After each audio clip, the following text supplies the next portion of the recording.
لو حضرت اي حفلة موسيقية بيبقى فيها عزف كده، هتلاقي دايما في واحد واقف بعصاية وبيشوح بيها، بيقولوا عليه دايما هو المايسترو. ليه بقى المايسترو هو اللي ماسك العصاية وبيعمل بيها كده وبالشكل ده؟ دايما في اي فرقة موسيقية هتلاقي دايما فيها الشخص اللي بيبقى عازف، وده في منه كتير وسهل تعويضه، وهو ده اللي بيعزف الآلة الموسيقية اللي موجودة ضمن الفريق. وفي بقى المايسترو اللي بإشارة واحدة منه بينقل الفرقة كلها نقلة تانية، ويقدر يوجه العازفين قدامه بشكل مظبوط ويخليهم يعزفوا نوتة متناسقة، وكمان تحب تسمعها وتستمتع بيها طول ما هو بيحرك العصاية. النهارده في امسك حملة معانا عمر محمد، خبرة أكتر من 10 سنين، ونقدر نقول عليه مايسترو. وانتهزت فرصة وجوده معانا بالعصاية علشان يقول لنا أكتر عن إن هو إزاي بقى الشكل ده بخبرته دي، بداية تعليمه كان إزاي بيتعلم ومصادر اللي اتعلم منها، مش كده وبس، التحديات اللي كانت بتواجهه لما كان بيشتغل، وإيه الخطوات اللي بيمشي عليها كطريقة شغل، والأدوات اللي كان بيستخدمها ديجيتال، وإيه أهم المواقع اللي هو بيرجع لها، والمايند سيت اللي بيفكر بيها، مش كده وبس، والمصادر كمان اللي بيرجع لها في الأدوات دي، وكمان لو عايز يدي أي نصيحة لأي حد بيبدأ في المجال. هسيبكم تستمتعوا مع عمر. مساء الخير. انا عمر محمد، شغال ماركت لونجر في تاجر، وعندي بيرفورمانس ايجنسي اسمها مقياس. عندي 10 سنين خبرة في الديجيتال ماركتنج والبيرفورمانس والجروث بشكل عام. طيب، الحكاية بدأت منين؟ في 2012 كنت بدأت اتفرج على الكورسز بتاعت الاونلاين ماني ميكنج، وبعدها بدأت أتعمق أكتر في كليك بانك وجيفيزو كماركت بليسز عليها ديجيتال برودكتس بكوميشنز عالية. كان وقتها كليك بانك بيدي كوميشنز من 60% ل 75% على بيع أي أوردر، والأوردر كده كده مش بيدليفر لأن هو ديجيتال برودكت، يعني أنت مش مستني حتى دليفري سايكل. فكان الناس مجرد ما بتشتري الكوميشنز بتنزل في حسابك وخلاص على كده. بدأت من هنا بقى أطور في جزئية السيلز فانلز من خلال الإيميل ماركتينج والسولو ادز على خفيف. بعد كده بدأنا ندخل ازاي تبلد لاندنج بيج وتطلع بيها على جوجل ادز وتاخد الايميلات وتتابعها، مش مجرد بس انك تبيع من اول اد عندك، لا لازم تتابع اليوزر لحد ما يشتري، وحتى لو اشترى تعمل له اب سيلينج وكروس سيلينج على مدار بقى الفترة الجاية، او يعني 3-4 شهور بقى تبدأ تشتغل على الناس دي انك تطلع منهم احسن اوتبوتس. فضلت على كده تقريبا 2017 2018. يعني طبعا الموضوع تحول من كليك بانك جيفيزو شويه على امازون، شويه بنشتغل اي سي او بدل جوجل ادز. بعد كده دخلت هوستنج وتولز بتتباع للماركتيرز بشكل عام. بعدها بدأت اهتم اكتر بالاي كوميرس، وبدأت اشتغل على اي كوميرس في امريكا على خفيف. اشتغلت في السعودية لفترة سنة تقريبا في 2018 و2019، وفي خلال الفترة دي كنت اتعلمت شوية حاجات كده اكبر على ليفل البيزنس والبرفورمانس والارقام وكده. بدأت بعدها اشتغل مع اكتر من شركة بشكل عام في الخليج وفي كذا مكان تاني، ان احنا نطور الشغل من performance لجروث، وازاي نقرا ارقامنا بشكل مظبوط، ونبلد الاناليتيكال داشبوردز بتاعتنا، وبعد كده ازاي نبني تيمز. والموضوع تطور لحد ما بقت موجوده مقياس as a performance marketing agency. وبعدها حاليا باخد البيزنس ليفل بقى اعلى، واتعلم شويه حاجات اكتر في تاجر في جزئيه الاكسبانشن، وازاي تكسباند وتلونش نيو ماركتس، وازاي تستخدم الجروث بشكل عام والبرفورمانس انك تحقق البيزنس اوبجكتيفز يعني. بس ده لحد الوضع الحالي. اعتقد برضو من اهم الحاجات اللي ممكن تقابلك وانت بتبدأ نيو بيزنس او نيو كامبين بشكل عام، انك تعرف ايه الاوبجكتيفز بتاعتك منها، انت عايز تطلع منها بايه. يعني خلينا نقول على ليفل الكامبينز، لو انا بطلع توب اوف فانل كامبين عشان لسه لم اودينس واعمل لهم ريتارجتنج، مش منطقي ان انا احكم عليها بنجاحها او فشلها لمجرد ان البيرشز كوست بالبيرشز بتاعها عالي. في الاخر هيهمني اكتر عدد الاد تو كارتس اللي حصل وعدد الانيشيتد تشيك اوت والكوست بتاعهم عامل ازاي، عشان اشوف انا ماشي صح ولا غلط.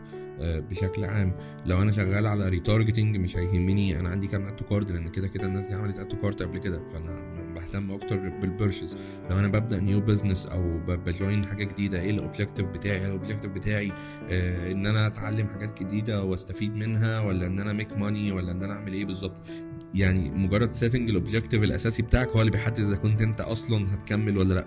يعني محتاج تعرف ايه الحاجه اللي مخلياك بادئ البيزنس ده او بادئ الكامبين دي، عشان تحدد بعد كده مدى نجاحها او فشلها. فده اللي انا اتعودت ان انا اعمله في البرفورمانس وانا شغال او في الجروز بعد كده، ان انا عارف انا عايز ايه، فبالتالي انا عارف انا هكمل امتى وهقف امتى. مش بس مجرد يلا نبتدي كامبين وحاجه وخلاص يعني. بس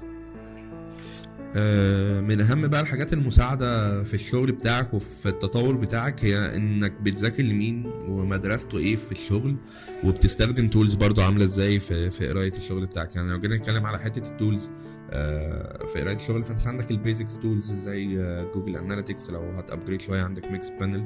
اعتقد كل الناس اللي لسه بتبدا والسمول بزنسز مش محتاجه اكتر من جوجل اناليتكس. كمان لو انت هتبيلد ويب سايت محتاج تعرف انت هتبيلد على تكنولوجي ايه. يعني لو مثلا بيلد على وو كوميرس، فانت عندك مجموعه البلاجنز بقى بتاعتك. ممكن نبقى نتكلم فيها في مره ما ايه البيزك بلاجنز اللي لازم تكون موجوده في الاي كوميرس. لو احنا بعد كده نتكلم على اليوزر مش التراكنج بس، انك تشوف بقى اليو اكس بتاعك شغال بشكل مظبوط ولا لا، فاحنا هنتكلم مثلا على هوتجار. كذلك لازم يكون عندك اوتوميشن تول زي زابير تساعدك انك تنقل الداتا من مكان لمكان.